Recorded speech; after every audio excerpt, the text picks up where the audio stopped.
Greeks have taken to the streets to defend their incomes. Public and private sector unions here say the bill the government is proposing will lengthen working hours, abolish overtime pay, and curtail the right to strike. This bill essentially allows for a 13-hour day. It wants workers to be on standby whenever an employer wants without overtime or benefits until the day they die. We want 3-year sectoral wage arrangements to come back, a 7-hour day, 35-hour work week, and Sundays off. In the wake of the 2009 global financial crisis, salaries fell and taxes rose as governments struggled to generate revenue. Since returning to power in 2019, the New Democracy government has cut income tax and restored the minimum wage. But it hasn't filled public sector jobs. For instance, it's promised to hire 8,000 doctors and nurses, but this doctor says there are currently 40,000 posts vacant.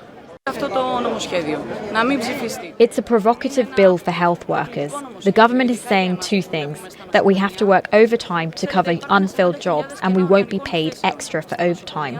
We are exhausted and overworked and people are owed thousands of euros in overtime. What we want is more hires.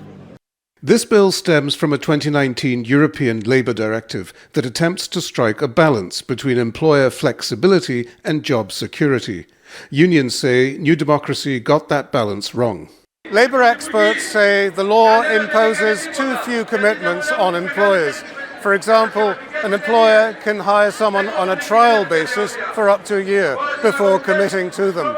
And if an employee signs up for a 40-hour week, an employer need only guarantee that they will work for a quarter of that time.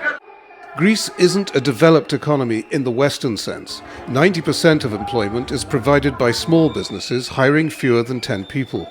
That means employer finances are frail, and many workers are already doing overtime for little or no extra pay, including on weekends. That may help explain why the government is allowing so much employer discretion, but unions say it sets a dangerous precedent. Psaropoulos, Al Jazeera, Athens.